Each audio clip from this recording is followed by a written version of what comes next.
ଶ୍ରୀମନ୍ଦିରରେ ଯେଉଁ ପାଣିରେ ଧୁଆଧୋଇ ହୁଏ ତାକୁ କୁହାଯାଏ ଧୋ ପଖାଳ। ଶ୍ରୀମନ୍ଦିରରେ ଜୟ ବିଜୟ ଦ୍ୱାର ଦେଇ ପ୍ରବେଶ କରିବା ପାଇଁ ଗଲାବେଳେ ଗୋଟିଏ ଅର୍ଦ୍ଧବୃତ୍ତାକାର ପାହାଚ ଅଛି, ତାକୁ କୁହାଯାଏ ଲଣ୍ଡାବର୍ତ୍ତ ବା ନନ୍ଦାବର୍ତ୍ତ। ଗୋଟିଏ ଅର୍ଦ୍ଧବୃତ୍ତାକାର ପାହାଚ, ତାପରେ ନବାଙ୍କ ବେଶ। ନବାଙ୍କ ବେଶ ମକର ସଂକ୍ରାନ୍ତି ପୂର୍ବଦିନ ଭଗବାନ ଜଗନ୍ନାଥଙ୍କର ନବାଙ୍କ ବେଶ ହୁଏ। ଭକ୍ତମାନେ ସେଦିନ ମନ୍ଦିରକୁ 9 ଥର ପରିକ୍ରମା କରନ୍ତି।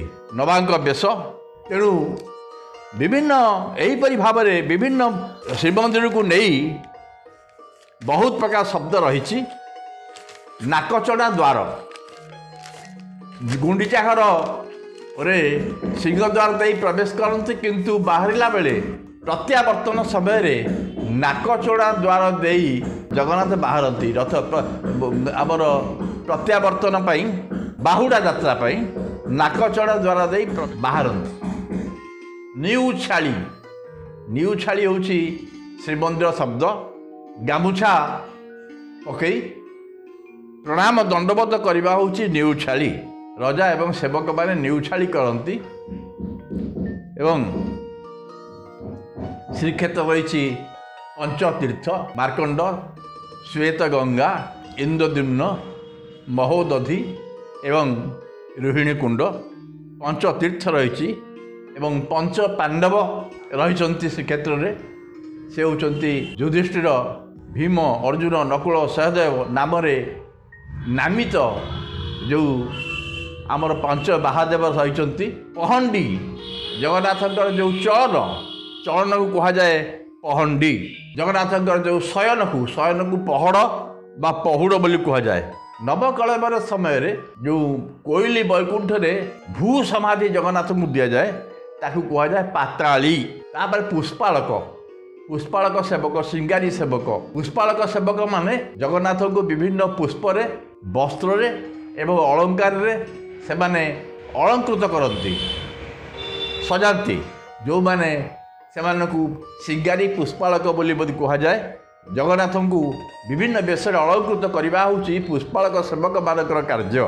ସୁଆରମାନେ ଯେତେବେଳେ ଭଣ୍ଡ ଦ୍ୱାରକୁ ହେଉ ବା ଭିତରକୁ ହେଉ ଯେତେବେଳେ ପ୍ରସାଦ ବୋହିକି ନିଅନ୍ତି, ସେମାନେ ବାଘ ମୁହାଁ ବାନ୍ଧନ୍ତି। ଗୋଟେ ଗାମୁଛାକୁ ନାକ, ପାଟି, କାନ ଏ ତିନିଟା ଯାକୁ ଆବୃତ କରି ସେମାନେ ଗାମୁଛା ଗୁଡ଼େଇ ପ୍ରସାଦ ଦିଅନ୍ତି। ତାକୁ ବାଘ ମୁହାଁ କୁହାଯାଏ।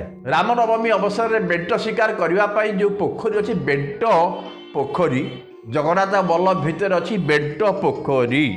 ଶ୍ରୀମନ୍ଦିର ଭିତରେ ଯେଉଁ ମୁକ୍ତି ମଣ୍ଡପ ରହିଛି ତାର ନାଁ ହେଉଛି ବ୍ରହ୍ମାସନ। ବ୍ରହ୍ମାସନ ତା ନାଁ। ଭଣ୍ଡ ଉଠିଲା, ଭୋଗ ମଣ୍ଡପର ନାମ ହେଉଛି ଭଣ୍ଡ। ଭଣ୍ଡ ଘର ରହିଛି। ଭଣ୍ଡ ଘରେ ପ୍ରଚୁର ପରିମାଣରେ ନୈବେଦ୍ୟ ସେଠି ପ୍ରସ୍ତୁତ ହୁଏ ଏବଂ ଭୋଗ ଲାଗେ। ସାଇ ଯାତ୍ରାରେ ଗୋଟେ ସମର କଳା ରହିଛି, ଯେଉଁଥିରେ ଖଣ୍ଡା, ତରବାଲି ଆଦି ଚାଳନା କରାଯାଏ। ଆଉ ଗୋଟେ ହେଉଛି ନାଗା, ମେଢ଼, ସଠରା ଏଗୁଡ଼ାକ ଯେଉଁ ବାହାରନ୍ତି। ତେଣୁ ଏଇ ନାଗା, ମେଢ଼ ଇତ୍ୟାଦିକୁ କୁହାଯାଏ ଭୁଆ ଶିକ। ଚନ୍ଦନ ଯାତ୍ରା ଏବଂ ଅନ୍ୟ ଯାତ୍ରାରେ ଚଳନ୍ତି ବିଗ୍ରହ, ପ୍ରତିନିଧି ବିଗ୍ରହମାନେ ଯେଉଁ ବିମାନରେ ଯାଆନ୍ତି ତା ନାଁ ହେଉଛି ମଣି ବିମାନ। ମଣି ବିମାନ ଶ୍ରେଷ୍ଠ ବିମାନ। ମଣି ବିମାନକୁ ଯେଉଁ ବିମାନ ବଡ଼ୁ ସେବକମାନେ ବୋହିକି ନିଅନ୍ତି, ସେ ମଧ୍ୟ ତାଙ୍କ ଚାଲି ମଧ୍ୟ ସ୍ୱତନ୍ତ୍ର, ତାଙ୍କ ପାହୁଲ ମଧ୍ୟ ସ୍ୱତନ୍ତ୍ର। ତାହା ହେଉଛି ଦର୍ଶନୀୟ। ଗୁଣ୍ଡିଚା ଘର ଯେଉଁ ରତ୍ନ ସିଂହାସନ ରହିଛି ତାକୁ କୁହାଯାଏ ମହାବେଦୀ। ଶ୍ରୀକ୍ଷେତ୍ରରେ ଗୀତ ଗୋବିନ୍ଦ ଗାନ କରିବା ପାଇଁ ଏବଂ ନୃତ୍ୟ ସେବା ପାଇଁ ଯେଉଁ ସେବିକାମାନେ ଥିଲେ ତାକୁ କୁହାଯାଉଥିଲା ମାହାରୀ। ଗଜପତି ମହାରାଜା ଶ୍ରୀମନ୍ଦିରର ପ୍ରମୁଖ ଯାତ୍ରା ରଥଯାତ୍ରାରେ ଯେଉଁ ସେବା କରିବା ପାଇଁ ଆସନ୍ତି, ସେ ଯେଉଁ ଆସନ୍ତି ତାକୁ କୁହାଯାଏ ମେହେନା କୁହାଯାଏ। ତାଙ୍କର ଯେଉଁ ପାଲିଙ୍କିରେ ଆସନ୍ତି, ସ୍ୱତନ୍ତ୍ର ପାଲିଙ୍କିରେ, ଗଜପତିଙ୍କ ସ୍ୱତନ୍ତ୍ର ପାଲିଙ୍କିକୁ ମେହେନା କୁହାଯାଏ। ସେଇଥିରେ ଆସି ସେ ଛେରା ପହଁରା କରନ୍ତି ଏବଂ ସେଇଥିରେ ରାମ ଜନ୍ମ ଏବଂ କୃଷ୍ଣ ଜନ୍ମ ପୂର୍ବ ଦିନ ଗର୍ଭ କଷ୍ଟ ନିବାରଣ କରିବା ପାଇଁ ଜଗନ୍ନାଥ ହେଉଛନ୍ତି एपरी देवता त्वमेव माता च पिता त्वमेव त्वमेव बंधुश्च सखा त्वमेव। जगन्नाथ माता जो महाराज पिता से पुत्र सबुर से भूमिका निर्वाह करती यशोदा गर्भ कष्ट निवारण पाई एवं एपटे रोहिणींकर श्रीकृष्ण जन्म उपलक्षे गर्भ कष्ट निवारण पाई जो भोग लगा जाए ता कह जाए जेउड़ भोग।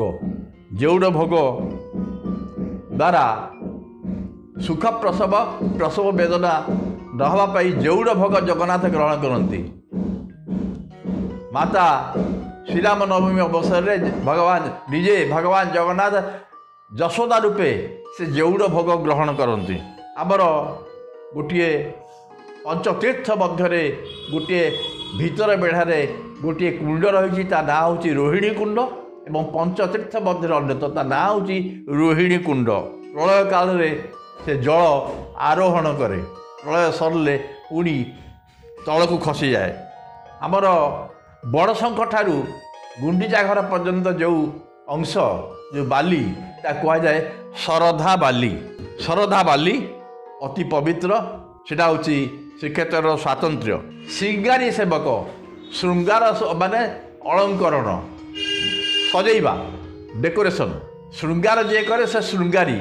श्रृंगार शब्दर अपभ्रंश होचे श्रृंगारी जो पुष्पालक सेवक माने श्रृंगारी से मानू कह जाए। जगन्नाथ जो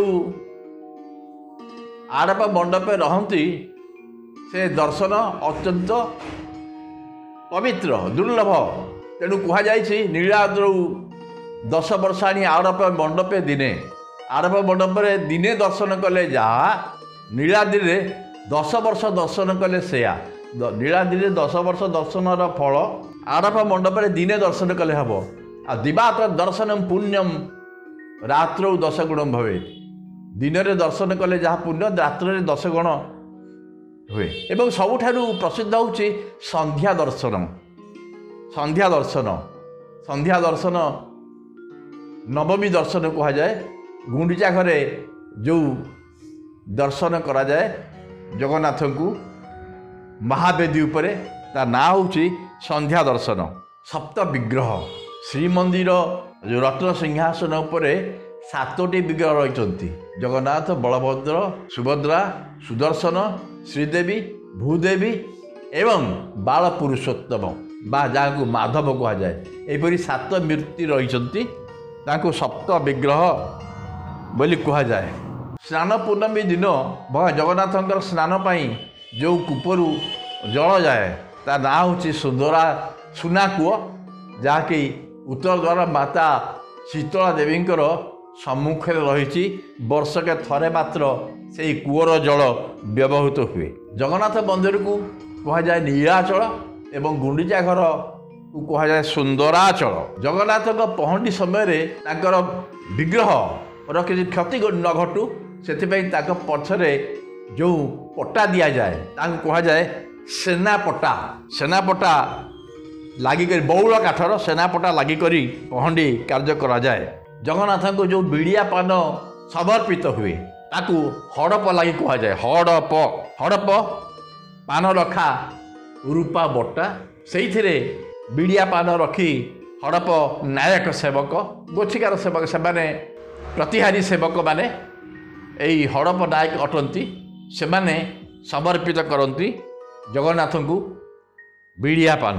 यहीपरि भाव में बर्तमान अ ठारू ह पर्यंत विभिन्न अक्षर क्रम मु जगन्नाथ मंदिर में प्रचलित शब्दावलीर संक्षिप्त रूपे आलोचना कली।